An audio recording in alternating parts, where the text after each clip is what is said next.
이제 목사님 나오셔서 섬김의 삶을 원하시는 주님이란 제목으로 말씀 선포하실 때 많은 은혜 되시기 바라겠습니다.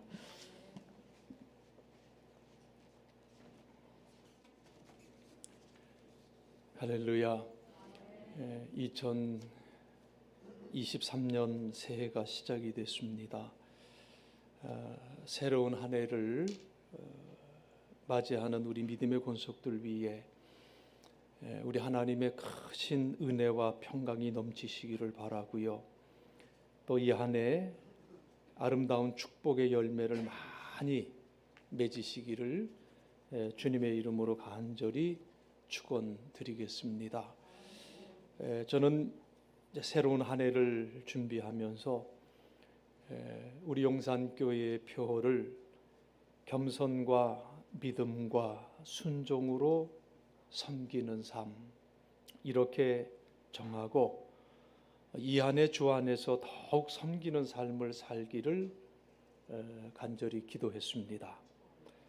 그래서 이 새해 첫 주일 여러분과 함께 나눌 설교의 주제도 섬김에 대해서 말씀을 나누려고 해요. 섬기다. 이 사전적인 의미로 보면 신이나 윗사람들을 잘 모시어 받든다라는 이런 의미를 가지고 있고요. 일반적으로 섬김이라는 것은 공경하여 잘 받들어 모시는 것을 섬김이라고 이렇게 표현을 하지요.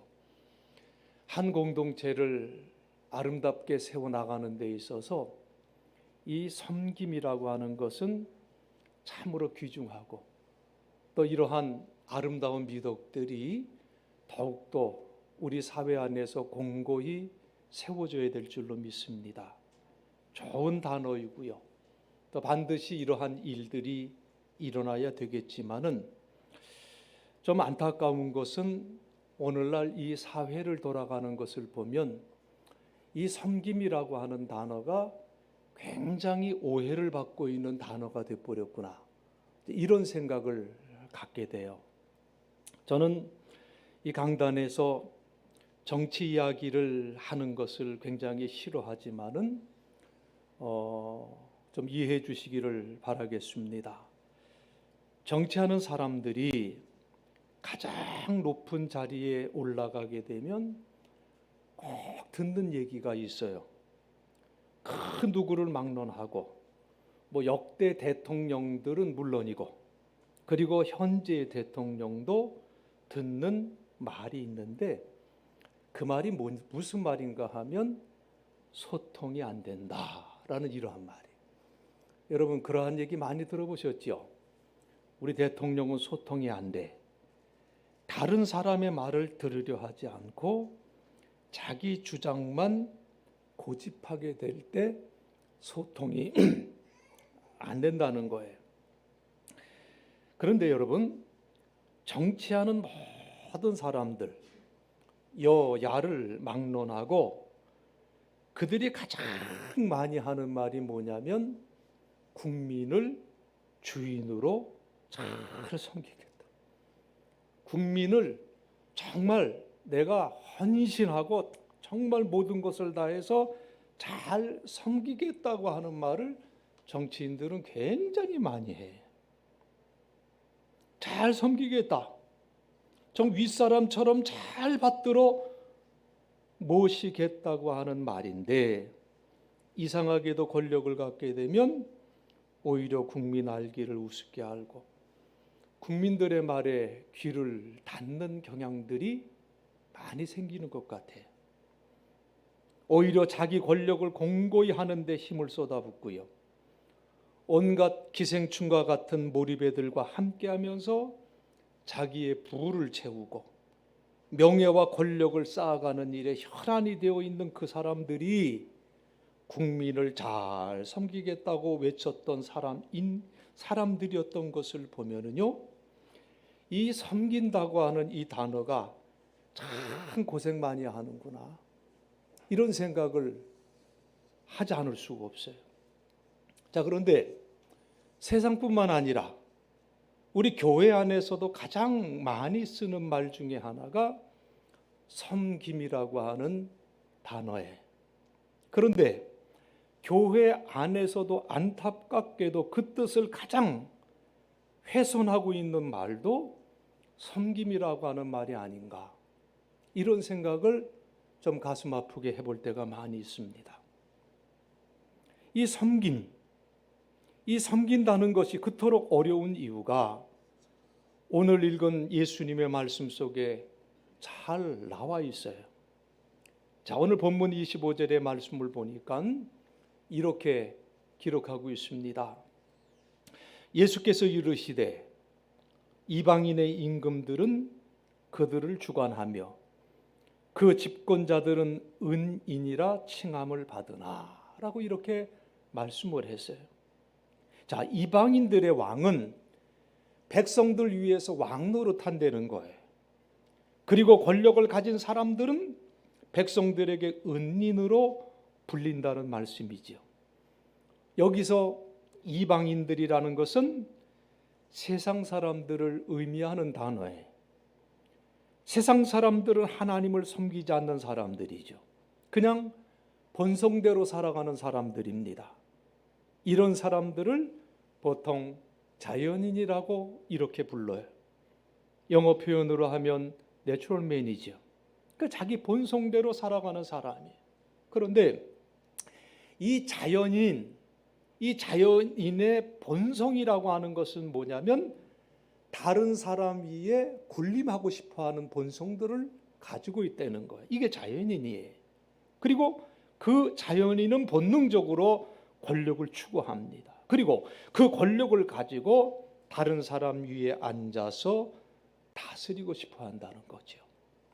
그렇기 때문에 섬김의 삶이라고 하는 것은 이런 우리 인간이 가지고 있는 본성을 이길 때 가능한 게 섬김이라는 거예요. 이 본성을 이기지 못하면 섬김의 삶이라고 하는 것은 불가능해질 수밖에 없다는 거예요. 우리가 갈라디아서 2장 20절에 있는 말씀을 많이 읽고 또 많이 알고 있습니다. 내가 그리스도와 함께 십자가에 못 박혔나니 그런즉 이제는 내가 사는 것이 아니요 오직 내 안에 그리스도께서 사시는 것이라. 이제 내가 육체 가운데 사는 것은 나를 사랑하사 나를 위하여 자기 자신을 버리신 하나님의 아들을 믿는 믿음 안에서 사는 것이라. 이렇게 사도 바울이 고백을 했습니다. 자, 바울이 고백한 내용이 뭐예요? 나는 어디서 죽었어요? 십자가 안에서 그리스도와 함께 죽었다는 거예요. 자, 그래서 이제는 내가 사는 것이 아니라 내 안에 계신 그리스도께서 사시는 것이라고 이렇게 고백하고 있다는 거지요. 여러분, 세상 사람들은 내 안에 누가 사는 게 정상이에요? 자연인들은 내 안에 내가 사는 것이 정상이에요. 자연인들 속에는 자신들의 자아가 살아요. 그래서 누가 주인입니까? 내가 주인이에요. 내가 주인이 되는 거예요. 그러나 그리스도 안에서 변화된 사람 속에는 내 자아가 사는 것이 아니라 내 안에서 누가 산다고 바울이 고백하고 있습니까? 그리스도께서 사신다. 이 바울의 고백이 오늘 저와 여러분의 고백이 되어야 될 줄로 믿습니다. 자기 삶의 주인이 자기가 아니라 그리스도이시다. 그리스도가 주인이 되어서 나를 다스리신다. 이 고백과 이 삶이 우리에게 있어야 된다고 하는 거예요. 다른 사람 위에 군림하고 싶어하는 욕망도 그리스도께서 다스려 주시는 거예요.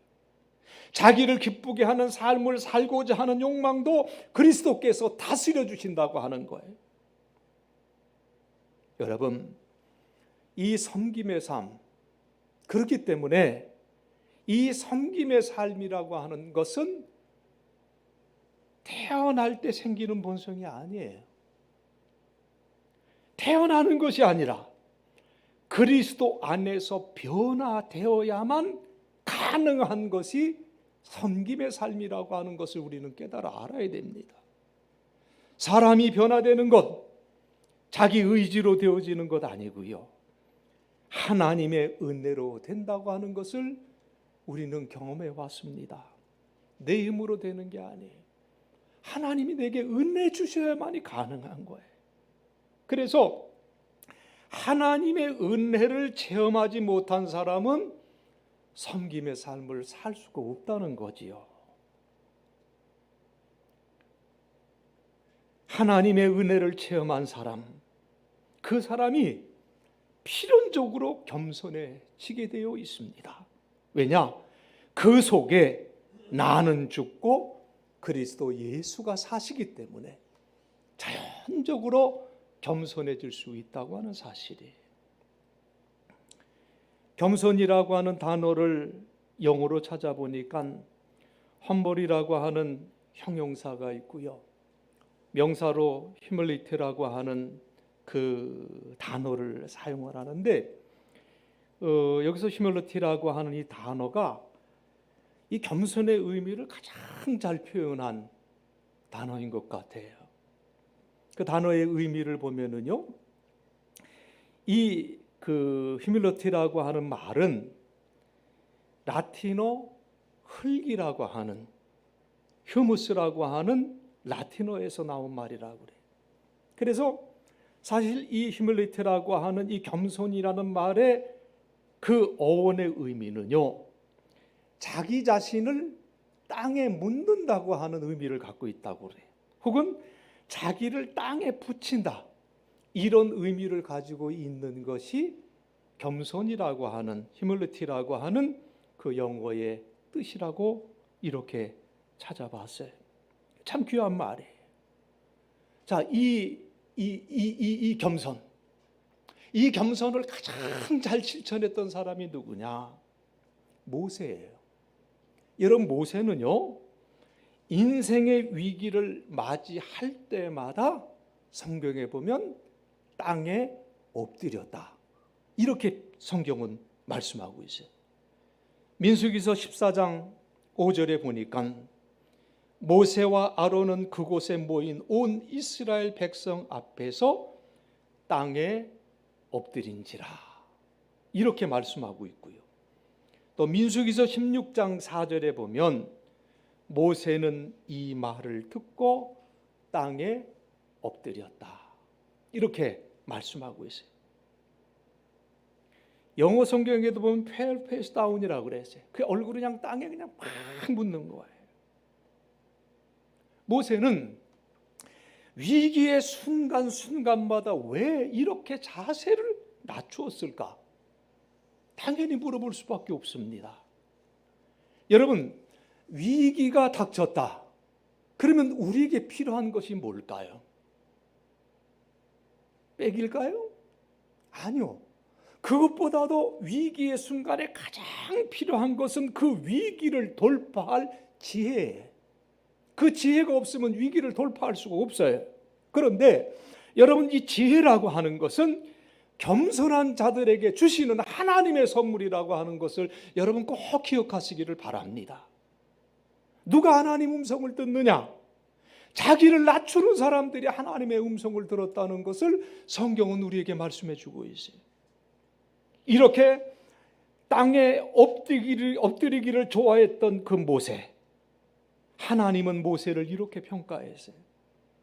민수기서 12장 3절에 보니까 이 사람 모세는 온유함이 지면의 모든 사람보다 더하더라, 이렇게 평가를 했어요. 그러니까 모세는 하나님 보실 때 이 땅 위에서 가장 겸손한 사람이었다. 위기의 순간순간 앞에서 자신을 낮추었던 그 모세, 그 모세를 보면서 가장 겸손한 사람이었다고 평가를 하고 계십니다. 신명기 34장 10절에 보면 그 후에는 이스라엘의 모세와 같은 선지자가 일어나지 못하였나니 모세는 여호와께서 대면하여 아시던 자다, 이렇게 말씀을 하셨어요. 모세와 같은 예언자, 그 뒤로는 한 사람도 나타나지 않았다고 그랬어요.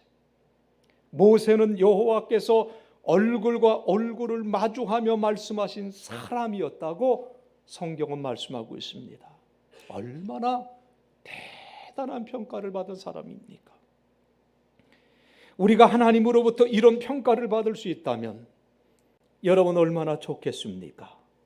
그 삶이 얼마나 복된 삶일까요? 이 모든 것이 어디에서부터 시작이 됐느냐? 모세의 겸손에서부터 시작이 되었다고 하는 사실이죠. 여러분, 겸손의 반대말은 뭘까요? 겸손의 반대말이 뭐예요? 그래요, 교만이지요. 자, 교만은 자기를 낮추지 않는 게 교만이에요. 낮추지 않는 게 교만.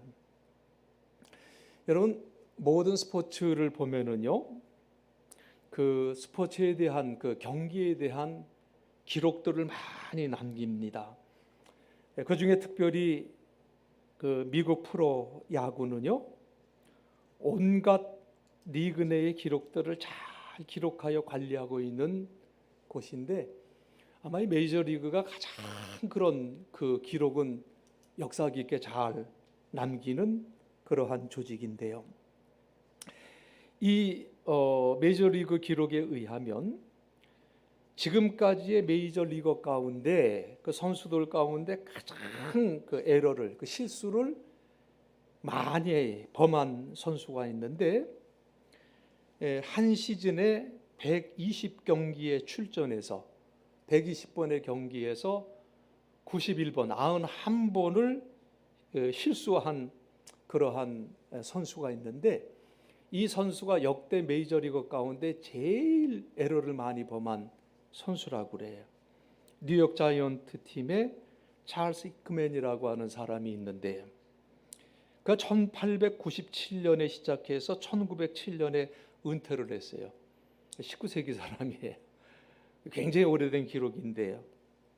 이분은 1루수 혹은 2루수 혹은 우익수로 이렇게 이제 그 다방면에서 다재다능한 능력을 가지고 있었던 선수였지만, 안타깝게도 그에게는 메이저리그 역사상 가장 실수를 많이 저지른 선수라고 하는 불명예스러운 별명이 따르고 있습니다. 자, 그에게 굉장히 나쁜 버릇이 하나가 있었는데, 그 버릇이 뭐냐면 수비를 할 때 다리를 잘 굽히지를 않았다고 그래요. 다리를 빨리빨리 굽히지 않으니까 당연히 땅볼을 놓칠 때가 많이 있었다는 거지요. 항상 피아노 다리처럼 뻣뻣하게 서서 수비를 하는 히크맨에게 사람들이 별명을 붙여주었는데, 그것은 피아노 다리 히크맨, 이렇게 별명을 주어졌다고 해. 다리를 굽힐 줄 모르니까 평범한 땅볼도 놓쳤다는 거지요. 그런데 그런 그가 아메리칸 리그에서 7년, 내셔널 리그에서 5년, 총 12년 동안 메이저리그 선수로 뛸 수 있었던 것은 3할을 넘는 그의 탁월한 배팅 실력 때문에 그 수비 실수를 그래도 넘겼다고 그래. 저는 이분의 이야기 속에서 우리가 이 세상을 살아갈 때 어떤 자세로 살아가야 될까라는 그러한 생각을 또한 해보게 됩니다. 겸손하게 자기를 낮추지 않는 사람, 실상 많은 것을 놓치는 삶을 살 수밖에 없다는 거지요. 반대로 겸손하게 자기를 낮추는 사람은 다른 사람이 듣지 못하는 하나님의 음성을 듣는다는 사실을 믿으시기 바랍니다. 여러분이 많이 듣고 알고 계시는 헨리 나우엔도 하버드 대학의 강단에서 내려와 지체 부자유자들과 함께 지내면서 그동안 보지 못했고 듣지 못했던 많은 것을 보게 되었다, 이렇게 고백을 했어요. 자, 예수님의 말씀을 읽어보면 이 겸손이라고 하는 것이 별로 어려워 보이지 않는 것 같아요. 오늘 27절에 보니까 그렇게 예수님이 물으시지요. 앉아서 먹는 자가 크냐? 섬기는 자가 크냐? 앉아서 먹는 자가 아니냐? 그런데 나는 섬기는 자로 너희 중에 있노라. 이렇게 말씀을 하셨어요. 자, 식사 자리에 앉아 있는 사람과 그를 시중드는 사람 가운데 누가 더 큰 사람이냐 묻는 거예요. 자, 식사 자리에 앉아 있는 사람이 아니냐 반문하시면서 그렇지만 나는 섬기는 사람으로 너희 가운데 있다. 자, 예수님이 이 말씀을 하셨어요. 식사 시간에 앉아서 먹는 사람과 서서 시중드는 사람과 더 누가 중요한 사람이냐? 당연히 앉아서 먹는 사람인데 이렇게 생각하면 섬기는 삶이 별로 어려워 보이지 않는데 이상하게도 섬기는 삶을 실천하는 것이 굉장히 어려운 것 같아요. 예배를 드리고 기도를 하고 설교를 듣고 성경 공부를 하면서 겸손과 섬김에 대해서 배우게 돼. 많이 들었던 말이에요. 그런데 내 삶이 변화되지 않아요. 열심히 일하는 이들을 바라보면서 그래 수고 많네요. 이렇게 격려해 주고 칭찬해 주는 것이 더 높은 줄 알아요. 식사 자리에서 가만히 앉아 있으면 음식을 갖다 줘요. 그게 높은 줄 압니다. 그게 아니거든요. 예수님은 나는 섬기는 사람으로 너희 가운데 있다고 말씀을 하셨습니다. 그러면 그렇게 식사 자리에서 섬기시는 예수님과 자리에 앉아서 섬김을 받는 사람들과 누가 더 높냐 그 말씀이에요. 서서 섬기시는 예수님이 더 높습니다. 섬김을 받는 사람이 높은 것이 아니라 섬기는 사람이 더 높다고 말씀을 하고 계세요. 26절에 예수님의 말씀을 들어보세요. 너희는 그렇지 않을지니 너희 중에 큰 자는 젊은 자와 같고 다스리는 자는 섬기는 자와 같을지니라 이렇게 말씀을 하셨습니다. 너희 중에 가장 큰 사람은 가장 어린 사람처럼 되어야 되고 지도자는 종처럼 되어야 된다. 섬김을 받는 사람보다 섬기는 사람이 더 높다고 하는 것을 말씀하는 거예요. 그렇다면 이제 우리가 섬김의 삶을 살기 위해서 어떻게 해야 할까요?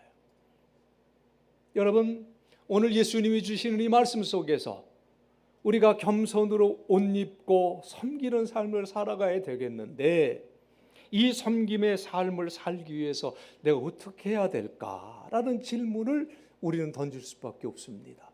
어떻게 해야 되겠습니까? 여러분, 어떻게 하면 섬기는 삶을 살 수가 있겠습니까? 잘 모르겠어요. 어떻게 하는 게 섬기는지. 무조건 섬기는 자리에 가서 섬기면 되나? 이런 생각을 할 수가 있지요. 무조건. 여러분, 그렇습니다. 무조건 섬기려고 하는 것. 어떤 상황이나 어떤 처지에서 무조건 내가 먼저 섬겨야 되겠다. 이런 생각을 여러분 가지시기를 바랍니다. 그게 섬김의 삶을 살기 위한 첫 걸음이에요. 그런데 이게 어렵다는 게 문제예요. 이게 어려워요. 내가 섬기는 자리에 있겠다고 아무리 마음을 먹어도 그것이 몇 번은 그렇게 할 수 있지만 이게 오래 가지를 못해요. 여러분, 조금 전에 말씀드린 대로 자연인의 특징은 뭐라고 말씀을 드렸습니까? 자연인의 특징은 섬김을 받는 거예요. 그게 본성이에요. 다른 사람 위에 군림하고 싶어 하는 거예요. 이런 본성이 변화되지 않고는 섬김의 삶을 지속적으로 할 수가 없다는 거지요.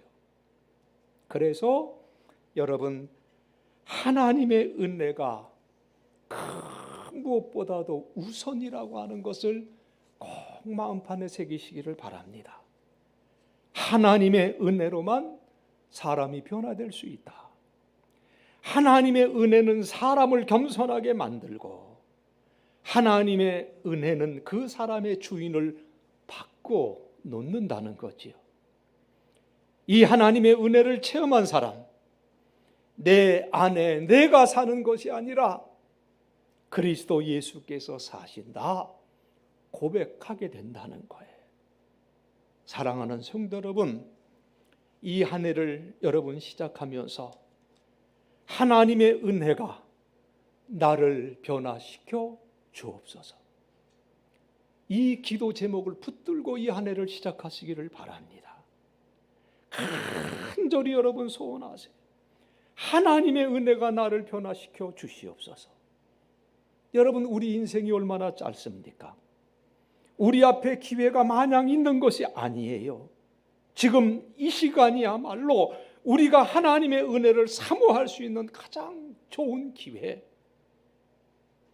그 기회라는 것을 여러분 기억하시고 오늘이라는 이 시간 속에서 하나님 은혜로 나를 변화시켜 주옵소서 우리가 기도해야 될 줄로 믿습니다.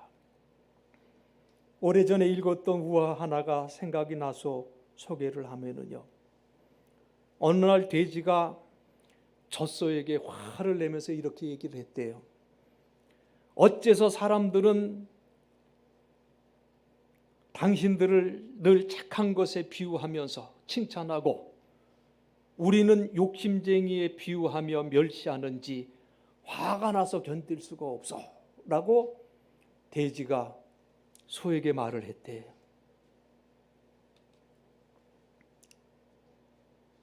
그러면서 얘기하는 게, 당신들은 사람에게 우유와 버터를 주지만 그건 우리도 마찬가지 아니요. 우리는 햄과 베이컨을 사람에게 주지 않습니까? 이렇게 얘기를 했대요. 그러자 젖소가 큰 눈을 껌뻑껌뻑거리다가 이렇게 말을 했다고 합니다. 글쎄, 나는 잘 모르겠지만 우리는 살아있는 동안 우유와 버터를 주는데 당신들은 죽고 난 후에 햄과 베이컨을 주기 때문이 아닐까요? 이렇게 얘기했다는 우화가 있어요. 나름의 교훈이 있습니다. 돼지처럼 살지 말고 젖소처럼 우리가 살아있을 때 사람들을 섬기고 나의 것을 나누어 주는 삶을 살아야 되지 않을까 하는 생각이에요. 무엇보다도 여러분, 하나님의 은혜를 사모하시기를 간절히 바랍니다. 하나님의 은혜가 내 속사람을 변화시키도록, 나의 본성을 변화시키도록, 그래서 다른 사람 위에 군림하고 싶어하는 내 본성을 이기고 낮은 자리에서 다른 사람을 섬기는 삶을 살 수 있도록 여러분 기도해 주시기를 간절히 바랍니다. 그래서 내 삶에서 섬김의 본을 보이신 예수님의 향기가 배어나도록 여러분 이 한 해 그렇게 사시길 주의 이름으로 축원합니다. 여러분 절대로 순서 바꾸지 마세요. 절대로 순서 바꾸면 안 돼요. 무조건 한번 해보겠다. 오래 못 갑니다. 그러니 절대로 내 결심을 앞세우지 마세요. 내 결심이 우선이 아닙니다. 이 순서 바꾸면 또 실패해요. 가장 우선순위가 누구냐? 은혜. 하나님 은혜가 먼저해.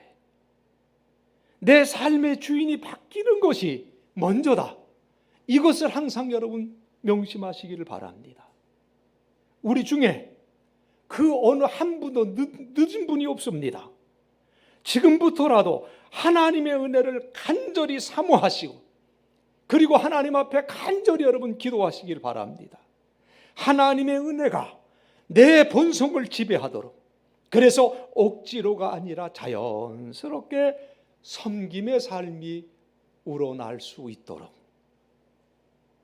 진한 향수를 뿌려서가 아니라 말하지 않아도 나의 내면에서 예수 그리스도의 섬김의 향기가 배어나도록 여러분 우리가 하나님 앞에 우리의 삶을 맡기고 기도해야 될 줄로 믿습니다. 결론적으로 베드로전서 4장 11절의 말씀을 함께 읽었으면 좋겠습니다. 우리 4장 11절 한 목소리로 우리가 봉독했으면 좋겠어요. 만일 누가 말하려면 하나님의 말씀을 하는 것 같이 하고, 누가 봉사하려면 하나님이 공급하시는 힘으로 하는 것 같이 하라. 이는 범사에 예수 그리스도로 말미암아 하나님이 영광을 받으시게 하려 함이니, 그에게 영광과 권능이 세세 무궁하도록 있느니라. 아멘. 이 말씀을 영어 성경을 봤어요. 이렇게 번역을 했습니다. 당신에게 말씀을 전하는 은사가 있습니까? 그렇다면 하나님께서 당신을 통하여 말씀하시는 것처럼 하십시오. 다른 사람을 섬기는 은사가 있습니까? 그런 사람은 자신의 힘으로 하지 말고 하나님께서 공급해 주시는 힘으로 남을 도우십시오. 여러분, 그렇습니다. 섬기는 삶을 사는 사람은 그 자신이 하나님의 은혜가 흘러나가는 통로다. 하나님의 은혜가 흘러나가는 통로라고 하는 것을 잘 알고 있습니다. 바라기는 이 한 해 바로 이 하나님의 은혜가 흘러나가는 이 통로가 여러분이 되셔서 여러분을 통하여 하늘의 평화와 은혜 그리고 놀라운 평강이 증거되어지는 큰 은혜의 삶 살아가시길 주님의 이름으로 간절히 축원드리겠습니다. 기도하시겠습니다. 하나님, 은혜를 감사합니다. 참으로 힘들고 어려웠던 한 해를 보내고 새로운 한 해 2023년도를 우리에게 허락해 주시고, 새해 첫날 사랑하는 믿음의 권속들과 함께 하나님을 예배하며 이 한 해를 시작할 수 있도록 인도해 주시오니 감사합니다. 이 한 해를 시작하면서 우리는 온전히 섬김의 삶을 살기를 소원합니다. 하나님을 온전히 섬기고 우리의 이웃들을 온전히 섬기는 삶을 살기를 소망하며 이 한 해를 시작하오니, 주여 우리에게 하나님의 은혜로 변화되는 은총을 베풀어 주시옵소서. 그리스도 예수의 십자가 은혜로 내가 구원받았고 이제 내가 사는 것이 내가 아니요 내 안에 사시는 그리스도 예수로 말미암아 살아감을 우리가 깨닫고 그 은혜 안에서 하나님 원하시는 아름다운 섬김의 삶을 살아갈 수 있는 우리 모두가 되게 도와주셔서 하나님께 영광이 되게 도와주옵시고, 아버지 하나님, 우리 믿음의 공동체와 모든 사람들에게 하늘의 은혜와 복과 평강을 심어줄 수 있는 우리의 삶이 될 수 있도록 하나님 지켜 주옵소서. 예수님 거룩하신 이름 받들어 간절히 축복하며 기도하옵나이다.